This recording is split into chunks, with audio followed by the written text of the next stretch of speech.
Hey, hockey fans, Mike Hoffman has signed a PTO with the St. Louis Blues. Yes, that's a professional tryout. And you never hear of one of the, you could argue the biggest UFA name, the biggest UFA remaining. You never hear of a big UFA going to a team on a PTO, a professional tryout, as opposed to actually signing an actual standard player's contract with them. So let's talk about why this is happening. And obviously it has everything to do with the St. Louis Blues salary situation.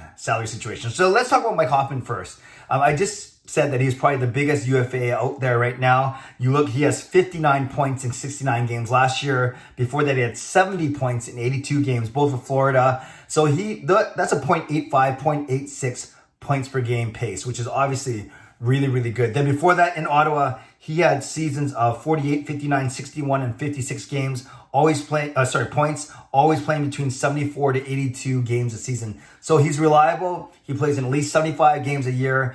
And up until his Florida years, he was scoring 55, 60 points a season and scoring 27, 29, 26, and 22 goals. Then in his first season in Florida, 2 seasons ago, 36 goals, 34 assists for 70 points in 82 games. Outstanding, 0.85 points per game. Then last season, 29 goals, 30 assists for 59 points in 60 games. Also a 0.85 points per game clip. So 0.85 points per game, that's really good. That puts him among the top players in the league from a scoring perspective. Of course, a little bit of drama that follows Mike Hoffman. That's why he got traded from Ottawa. We won't get into it right now. You can look that up if you want to. But yeah, you kind of worried about, or you heard things about locker room chemistry. Maybe it didn't sound like it was an issue in Florida, simply that his contract ran out. And now that contract, it was a 4-year contract that paid him $5.2 million. Well, it's 5.2 on the cap year, so it was a $20 million contract, basically, just over $20 million for the 4 years. And people were talking about, well, what's he going to get this season? He missed the first round of the free agent signings back in the second week of October. So who is he going to wind up with, and what was he going to sign for? Now we know. He's going to the St. Louis Blues. So you look at the St. Louis Blues salary cap situation, they're basically over the cap by about $1 million. They had $25 million tied up in their blue line, so $25 million there. Then another only $5 million tied up in their goaltender. So there's $30 million of the 81.5. But then they had $53 million tied up in their forwards. So there's 53 plus the 30 makes your 83 over. So they're basically $1.5 million over the $81.5 million cap at $83 million. But they have 2 big high ticket forwards going to be in LTIR this season. That is Vladimir Tarasenko and his $7.5 million salary. And then you have Alex Steen, who announced his retirement earlier in the summer, just a month ago, and he's making $5.75 million. So between Tarasenko's 7.5 and Alex Steen's 5.75, that's $13.25 million that the Blues can, in essence, use. And of course, a large chunk of that is going to go to Mike Hoffman, whether he makes whatever, $4 million a year, $3 million a year, $5 million. Not sure what kind of contract he'll end up getting. So it's funny when you hear about PTOs players taking a PTO or going on a PTO to training camp.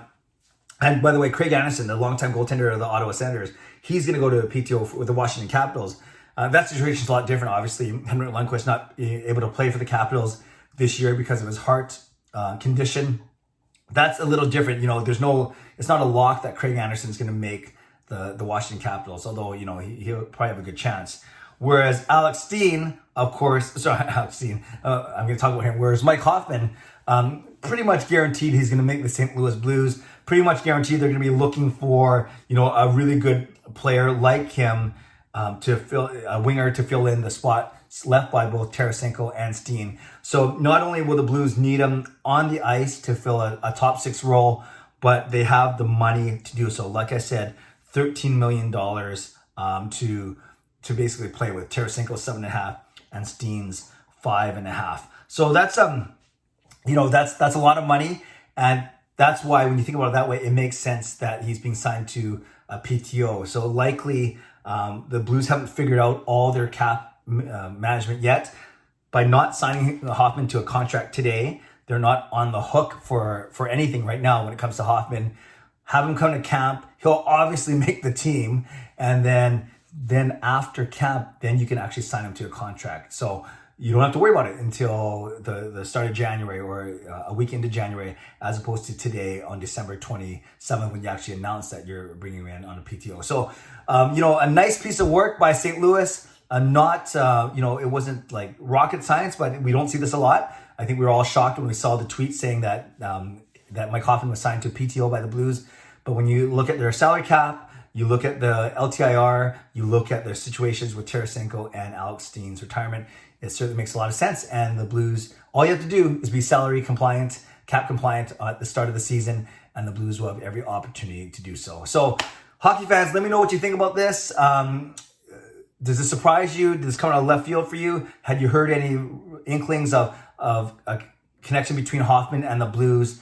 And does this PTO thing make sense to you? Leave a comment below. I'd love to hear your thoughts on this particular topic. Subscribe if you like to. Like this video if you like to. Enjoy the rest of your weekend. God bless, and go Canucks go.